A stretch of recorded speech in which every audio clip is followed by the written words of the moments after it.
అన్నదాత అన్నదాత మీ అన్నదాత, చెమటోడ్చి ఆహారాన్నందించే రైతన్నా, అనునిత్యం నీ కండదండగా నిలిచే నేస్తం ఎవరన్నా. అన్నదాత అన్నదాత మీ అన్నదాత.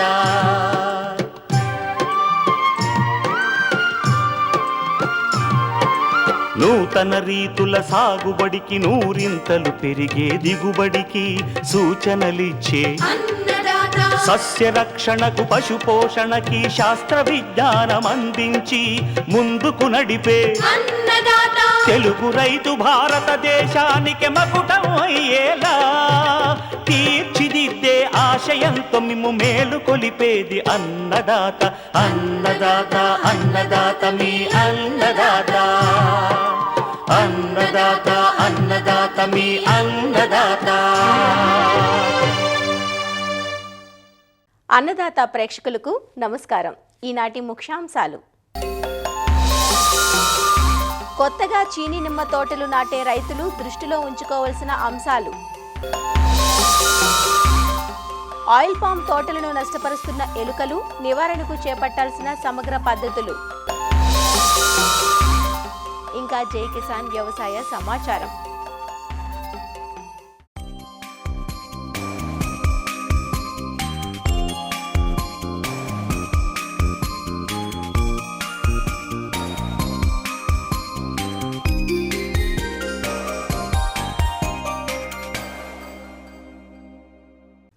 ఎలుకలు ఆ పేరు వింటేనే రైతులంతా ఉలిక్కి పడతారు. ఒకప్పుడు ఇళ్ళు, గోదాముల్లో అధిక నష్టం చేసే ఈ ఎలుకలు మాగాణుల్లోని వరిని, మెట్ట పంటలైన ప్రత్తిని, ఉద్యాన పంటలైన కొబ్బరి, ఆయిల్ పామ్ తోటలను నష్టం చేస్తున్నాయి. ఇవి తినేదానికన్నా కొరికి నష్టం చేసేదే ఎక్కువ. వీటి నివారణకు ఏ ఒక్క రైతో కాకుండా ఆ ప్రాంతంలోని రైతులందరూ కలిసి సమిష్టిగా సమగ్ర పద్ధతులను ఆచరించాల్సి ఉంటుంది. ఆయిల్ పామ్ తోటల్లో ఎలుకల నష్టం నివారణ చర్యల గురించి ఆచార్య ఎన్జీ రంగా వ్యవసాయ విశ్వవిద్యాలయం, పార్వతీపురం మన్యం జిల్లా రస్తాకుంటాబాయి కృషి విజ్ఞాన కేంద్రం శాస్త్రవేత్త డాక్టర్ ఎస్ శ్రీనివాసరాజు నుంచి తెలుసుకుందాం.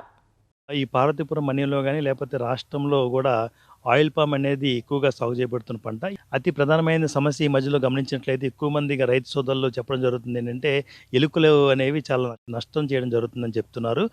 ఆయిల్ పాములు ఎక్కువగా 3 రకాలైన ఎలుకలు మనకి ఇబ్బంది పెడుతూ ఉంటాయి. దీంట్లో చూసినట్టు ర్యాటస్ అని ఒక ఎలుక, దాంతోపాటు బ్యాండికోటస్ బెంగలెన్సిస్ అని ఒకటి, బ్యాండికోటస్ ఇండికా అనే ఈ 3 రకాల ఎలుకలు అనేవి ఈ ఆయిల్ పామ్లో కానీ కొబ్బరిలో కానీ అత్యంత నష్టపడతాయి. ఈ ఆయిల్ పామ్లో చూసినట్లయితే ఇవి ఈ ఆకుల్ని కానీ అదేవిధంగా చిన్న మొక్కలైన అంటే 1 నుంచి 3 సంవత్సరాలు 4 సంవత్సరాలు ఉన్న మొక్కల యొక్క మొదల్లో చేరి కణజాలాన్నంతా నశింపజేసి ఆ చెట్టు పడిపోయేటట్టు, ఆ చెట్టు నాశనం అయ్యేటట్టు ఇవి చేస్తూ ఉంటాయి. ఈ ఎలకలకున్న సహజ లక్షణం ఏంటంటే దానికి రోజు దానికి ఏదో ఒకటి కొరకపోతే దానంతట ఆ పళ్ళు అనేవి దాని లోపల మెదడులోకి వెళ్ళిపోయి చచ్చిపోతాయి. కాబట్టి ఆ లక్షణం వల్ల దాన్ని ఏదో ఒకటి కొరకాలనే దాని యొక్క గుణంతో నష్టం ఎక్కువగా కలుగు చేస్తుంది. అంటే మనకు ఆకులు కత్తిరించి పడిపోవడము, అదేవిధంగా బొరేలు కన్నాలు అనేవి ఎలుక కన్నాలు కూడా కనబడడం జరుగుతుంది. ఇవి మనం గమనించినట్లయితే రైతు సోదరులు ఇమీడియట్గా దాన్ని నశింప చేయడము, అదేవిధంగా ఎక్కడైతే ఈ బరోస్ మనకు కనబడినట్టు దానికి ఏదో ఒక మెకానికల్ పద్ధతిలో కానీ, రసాయన పద్ధతిలో కానీ, ఆ యాజమాన్య పద్ధతుల ద్వారా దాన్ని నివారించుకున్నట్లయితే మాత్రమే ఆ చెట్టును మనం సంరక్షణ జరుగుతుంది. అయితే దీనికి సంరక్షించే విధానాలు చూసుకున్నట్లయితే మనకి ఎక్కడైతే కొంచెం చెత్తగా ఉంటుందో అక్కడ ఈ ఎలకలు ఎక్కువ ఉండే ఛాన్స్ ఎక్కువగా ఉంటుంది. కాబట్టి మనం ఎప్పుడు కూడా సాగు యాజమాన్యంలో చెప్పే మొదటి 1వ సంవత్సరం 1 మీటర్ వెడల్పులోను, 2వ సంవత్సరం 2 మీటర్ల వెడల్పులోను, 3వ సంవత్సరం 3 మీటర్ల వెడల్పులో పళ్ళెం అనేది అత్యంత చక్కగా ఎటువంటి కలుపు మొక్కలు లేకుండా, ఎటువంటి చెత్త లేకుండా చాలా శుభ్రంగా ఉండాలని మనం చెప్తుంటాము. అది చేసినట్లయితే ఎలుకలు అక్కడ ఆశించకుండా దాన్ని స్థావరాలుగా ఏర్పాటు చేసుకోకుండా మనం నివారించవచ్చు. అదేవిధంగా ఎక్కడైతే మనకి కన్నాలు కనబడితే దాంట్లో నీరు పోసో లేకపోతే దాన్ని ఏ విధంగా డిస్టర్బ్ చేసో ఆ యాక్టివ్ బర్రోస్ని మనం డిస్టర్బ్ చేయడం అనేది ఒకటి చేయాల్సిన అవసరం ఎంతైనా ఉంది. దాని హ్యాబిటేట్ అనేది మనం మార్చాలి. దాంతోపాటు మనకి ఈ మెకానికల్ బైట్స్ ఏవైతే ట్రాప్స్ ఉంటాయి, ట్రాప్స్ కూడా మనకి ఎక్కడైతే ఈ బర్రోస్ కనబడతాయో అక్కడ దాన్ని పెట్టి మనం ట్రాప్ చేయడం కూడా చాలా అత్యంత అవసరమైనది. ఇవి కాకుండా ఎంత చేసినప్పటికి కూడా ఇది సామూహికంగా చేయాల్సిన పని కానీ ఒకరిద్దరు చేసే పని కాదు కాబట్టి ఒక ఎక్కువ ఏరియాలో సామూహికంగా చేసినట్టయితే బాగుంటుంది ఇది. అయితే రసాయన పదార్థం చేసినట్టయితే మనకి జింక్ ఫాస్ఫైడ్ లేదా బ్రోమోడైల్ అనే మందు మనం వాడుకోవాల్సిన అవసరం ఉంది ఎలుకల నివారణకు. ఈ జింక్ ఫాస్ఫైడ్ అనే మందు అయితే ఎలా చేయాలంటే ఒక కేజీ చేయాలనుకుంటే 980 గ్రాములు దంచిన మొక్కజొన్న కానీ లేకపోతే దంచిన బియ్యం కానీ తీసుకొని దాంతోపాటు 20 గ్రాములు మనకి ఈ నూనె వెజిటబుల్ నూనె తీసుకొని దాన్ని ఒక గ్లౌజ్ మనం పెట్టుకొని ఒక 20 గ్రాములు జింక్ ఫాస్ఫేట్ మందులు మనం దాంట్లో వేసి దాన్ని చిన్న చిన్న బాల్స్గా చేసుకుని ఎక్కడైతే ఈ బొరియలు దాని దగ్గర ఇవి పెట్టుకొని సంహరించవచ్చు. అయితే ఇది చేసే ముందు ఏంటంటే ప్రీబైట్ అంటాం, అంటే 2-3 రోజులు మామూలు మందు కలపని గుండలు చిన్న చిన్న ముద్దలుగా చేసుకొని దాన్ని వేసుకున్నట్లయితే ముందు అది అలవాటు పడడం జరుగుతుంది. ఎప్పుడైతే అది అలవాటు పడుతుందో తర్వాత మాత్రమే 3వ రోజు 4వ రోజు మాత్రమే ఈ విధంగా మనం చిన్న చిన్న ముక్కలు వేసుకున్నట్లయితే అది మనం సమర్థవంతంగా దీన్ని ఎలుకలు నివారించవచ్చు. దాంతోపాటు మనకి ఇది రిపీటెడ్గా చేస్తే రెసిస్టెన్స్ అనేది రావడం జరుగుతుంది కాబట్టి దీంతో అప్పుడప్పుడు దీనికి జింక్ ఫాస్ఫేట్ బదులు బ్రోమోడైల్ని కూడా మనం మార్చి మనం అప్పుడప్పుడు ఇవ్వాలి. ఈ బ్రోమోడైల్ని కూడా మనం చెప్పిన విధంగా కేజీ బయట ప్రిపరేషన్ కోసం ఏం చేస్తామంటే 980 గ్రాములు బాగా దంచిన నూకలు కానీ అదేవిధంగా మొక్కజొన్న తీసుకొని దాంతోపాటు 20 గ్రాములు మనకి ఈ వెజిటబుల్ ఆయిల్ నూనె తీసుకొని దాన్ని కలుపుకున్న తర్వాత ఈ బ్రోమోడైల్ని 20 గ్రాములు కలిపి మనం చిన్న చిన్న ముద్దలుగా ఏర్పాటు చేసుకుని మనం వేసుకున్నట్టయితే దీన్ని నివారించవచ్చు. అయితే ఇది చేసేటప్పుడు మాత్రం మనకి యాక్టివ్ సీజన్లు అంటే మనకి వర్షాకాలం అయిన తర్వాత లేదంటే ఎప్పుడైతే బంచెస్ వస్తాయి దాని ముందు కూడా మనకి ఎప్పుడైతే గమనించడం జరుగుతుందో అప్పుడు పెట్టుకున్నట్లయితే మనం సామూహికంగా అంటే ఎక్కువ మందిలో కమ్యూనిటీ మేనేజ్మెంట్ చేసినట్టయితే ఎలుకలను సమర్థవంతంగా మేనేజ్ చేసుకోవచ్చు. అయితే ఇంకా ఇబ్బంది పడినట్లయితే ఇంకా తప్పదు అనుకున్నప్పుడు మాత్రం జాలీలు అనేది మొదల్లోనే మనకి ఈ జింక్ కోట్ మెష్తో ఏమైనా మనం చేయగలిగితే ఇది చాలా కష్టమైన పని, కానీ ఇంకా తప్పదు. ఆప్షన్ లేనప్పుడు మాత్రం ఇంకా చనిపోవట్లేదు, ఇంకా ఈ మందు పెట్టినా కూడా అవ్వట్లేదు. ఎందుకంటే ఈ మందు పెట్టిన తర్వాత నీరు అందుబాటులో ఉంటే మళ్ళీ అది బతికే ఛాన్స్ ఎక్కువగా ఉంటుంది కాబట్టి రాకుండా చేయాలనుకుంటే వీలైతే ఇంకా తప్పదు. ఎక్కువ ఎక్కడైతే డ్యామేజ్ అనిపిస్తుందో జింక్ మెస్ మనం చుట్టూ కూడా మొదలకి ఎటువంటి బొరియలు చేయకుండా మనం పెట్టుకున్నట్లయితే సామూహికంగా చేసినట్లయితే చాలా వరకు మనకు ఆయిల్ పామ్లో ఈ ఎలుకలను సమర్థవంతంగా మనం అరికట్టించవచ్చు.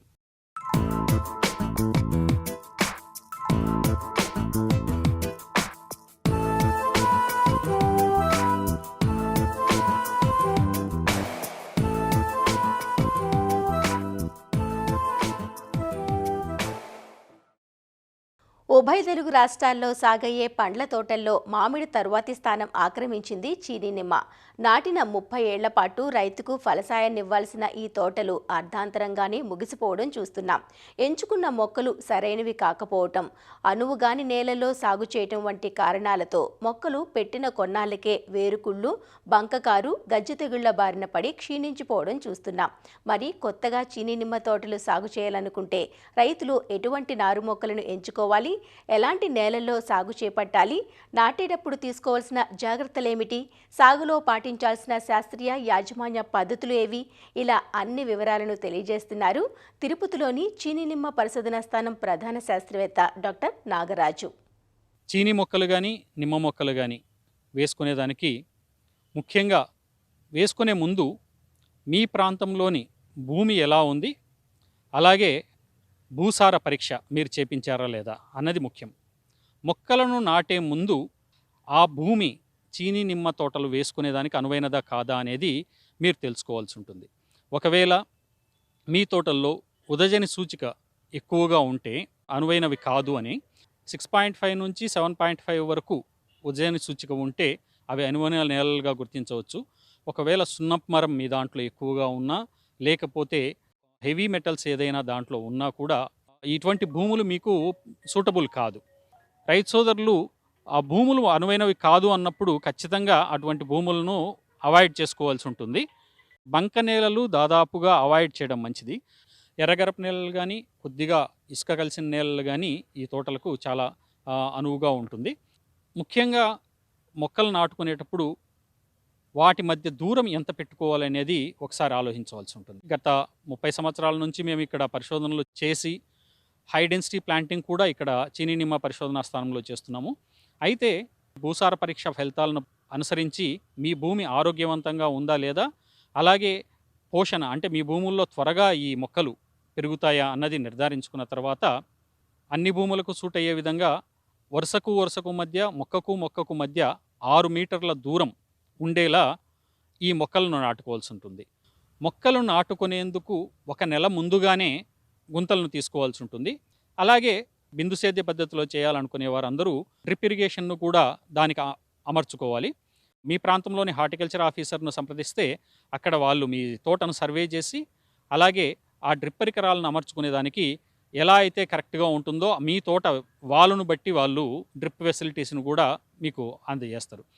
ఎటువంటి మొక్కలను నాటుకోవాలి అనేది రైతులకు సందేహాలు ఉన్నాయి.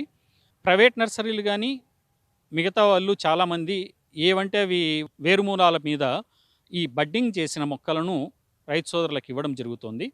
ఏదైనా మొక్క తీసుకునేటప్పుడు మొక్క ఎంపిక అనేది చాలా ప్రధానమైన పాత్ర. చీనీ నిమ్మ పరిశోధనా స్థానంలో చేపట్టిన పరిశోధనా ఫలితాలను బట్టి రంగపూర్ వేరుమూలం మీద వైరస్ రహిత మొక్కలను కట్టిన మొక్కలను రైతు సోదరులకు ఇక్కడి నుంచి ఇవ్వడం జరుగుతోంది.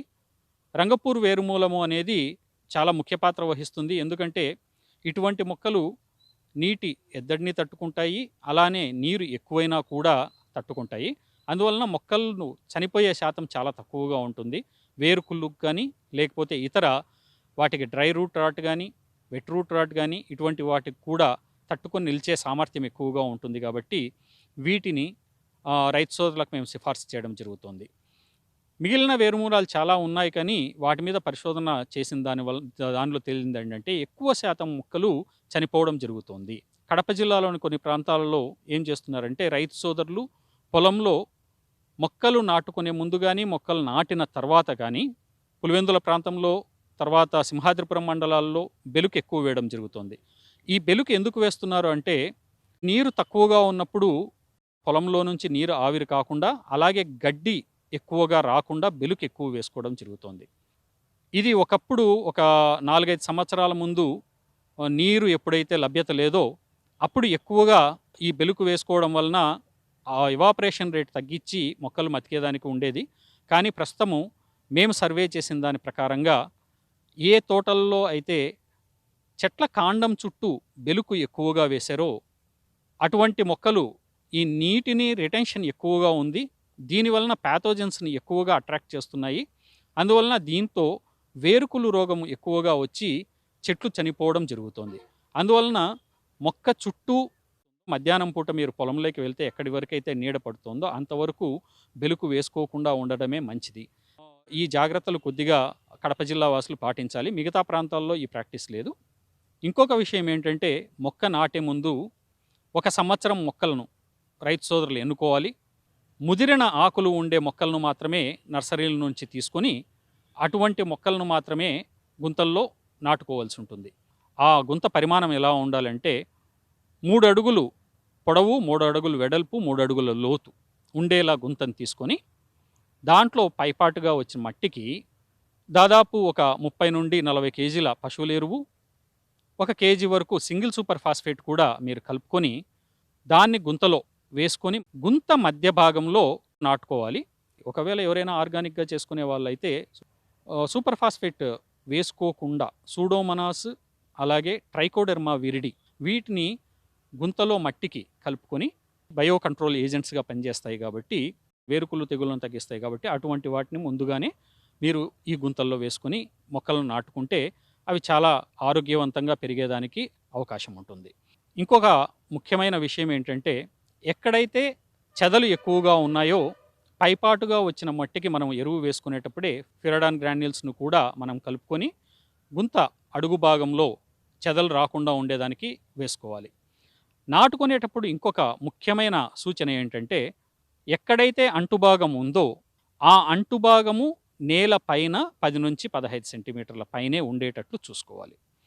అంటుభాగం ఎప్పుడైతే లోపల నాటుకుంటారో దానికి చెమ్మ ఎక్కువగా తగిలి వాటరింగ్ ఎక్కువైనప్పుడు ప్యాథోజన్స్ వలన అది చనిపోయే ప్రమాదం ఉంది. కాబట్టి అంటుభాగం ఎప్పుడు గుంత పైనే ఉండాలి. ఎక్కడైతే అంటు కట్టింటారో ఆ అంటుభాగం పైన వచ్చేది తల్లి మొక్క, దాన్ని సయాన్ అంటాము. దాని నుంచే మీకు దిగుబడి వస్తుంది. అంటుభాగం నుండి కింద ఏవైతే కొమ్మలు వస్తూ ఉంటాయో అటువంటివన్నీ వేరుమూలంకు సంబంధించిన కొమ్మలు. అంటుభాగం కింద నుండి వచ్చే కొమ్మలన్నింటినీ కట్ చేయవలసిందిగా రైతు సోదరులను విజ్ఞప్తి చేస్తున్నాము.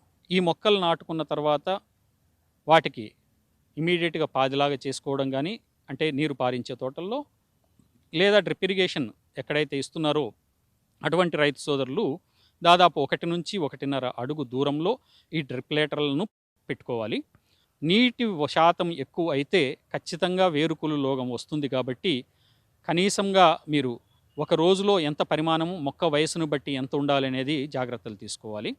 అలానే నీటి నాణ్యతను కూడా పరీక్షించుకొని అటువంటి తోటల్లో కూడా వేసుకోవాల్సి ఉంటుంది. ఎందుకంటే చీనీ నిమ్మ తోటల్లో ఎక్కువగా సాల్ట్ కాంటెంట్ ఎక్కువగా ఉంటే పారించే నేలల్లో వాటికి పల్లాకు తెగులు ఎక్కువగా వచ్చే అవకాశం ఉంది. అలానే మొక్క గ్రోత్ కూడా చాలా తక్కువ పడిపోయే అవకాశం ఉంది. కాబట్టి దిగుబడులు కూడా అలానే పడిపోతాయి, మొక్క చనిపోయే అవకాశం ఉంది. కాబట్టి నీటి నాణ్యత అనేది కూడా చాలా జాగ్రత్తగా చూసుకోవాల్సి ఉంటుంది. చీనీ నిమ్మ పరిశోధనా స్థానం తిరుపతి నుంచి మొలకలు ఇస్తున్నాము. వీటిలో చాలామంది గ్రాఫ్ట్స్ అడుగుతూ ఉన్నారు. అంటు మొక్కలు అనేవి నిమ్మలో అవసరం లేదు. విత్తనం ద్వారా వచ్చిన మొక్కలే చాలా బాగా ఆరోగ్యవంతంగా పెరగడం జరుగుతుంది. అలాగే తల్లి లక్షణాలను పోలి ఉంటాయి. కాబట్టి విత్తనం నుంచి వచ్చిన మొక్కలనే బాలాజీ నిమ్మ రకాన్ని ఇక్కడి నుంచి ఇవ్వడం జరుగుతుంది. అలాగే మా ఉద్యాన విశ్వవిద్యాలయంలో పెట్లూరు రీసెర్చ్ స్టేషన్, అక్కడి నుంచి కూడా పెట్లూరు సెలక్షన్ 1 నిమ్మ రకాన్ని కూడా మనం ఇవ్వడం జరుగుతుంది.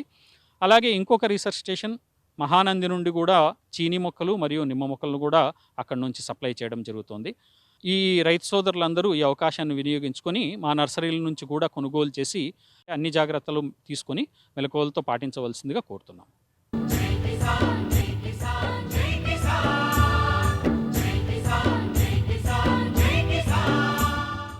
వ్యవసాయ సమాచారం ఇప్పుడు జై కిసాన్లో చూద్దాం. వర్షాకాలం ఆరంభమైన నేపథ్యంలో తెల్ల పశువుల్లో ముద్ద చర్మ వ్యాధి రాకుండా నివారణ టీకాల కార్యక్రమం ప్రారంభమైంది. ప్రకాశం జిల్లా ఒంగోలులోని బాపూజీ గో సంరక్షణ సంఘంలో ఉన్న దాదాపు 100 ఆవులకు టీకాలు వేసినట్లు పశుసంవర్ధక శాఖ అధికారులు తెలియజేశారు. జిల్లాలో ఈ నెల 30వ తేదీ వరకు ఉచితంగా టీకాలను అందిస్తున్నామని, ప్రతి రైతు తప్పక ఈ అవకాశాన్ని వినియోగించుకోవాలని సూచిస్తున్నారు. ముద్ద చర్మ వ్యాధి లక్షణాలు, రైతులు పాటించాల్సిన కనీస జాగ్రత్తల గురించి అవగాహన కల్పిస్తున్నారు. బాపూజీ గో సంరక్షణ సంఘానికి వచ్చాము మా పశువైద్య శాఖ సిబ్బందితో. దాదాపు 100 ఆవులు ఉన్నాయి. ఈ ఆవులన్నిటికీ ముద్ద చర్మ వ్యాధి రాకుండా వ్యాధి నిరోధక టీకా వేయటం జరుగుతుంది. ముద్ద చర్మ వ్యాధి అంటే లంఫీ స్కిన్ డిసీజ్, LSD అంటారనమాట. ఎక్కువగా ఆవుల్లో, ఎద్దుల్లో, కోడిదోళ్ళల్లో ఎక్కువగా వస్తూ ఉంటుంది. దేశవాళీ ఆవుల కంటే సంకరజాతి ఆవుల్లోనే ఈ జబ్బు ఎక్కువగా వస్తుంటుంది. ఇది ఒక వైరస్ వ్యాధి. ఎక్కువగా ఈ వర్షాకాలంలో దోమకాటు ద్వారా, గాలి ద్వారా ఈ వైరస్ అనేది ఈ పశువుల్లో ప్రవేశిస్తుంది.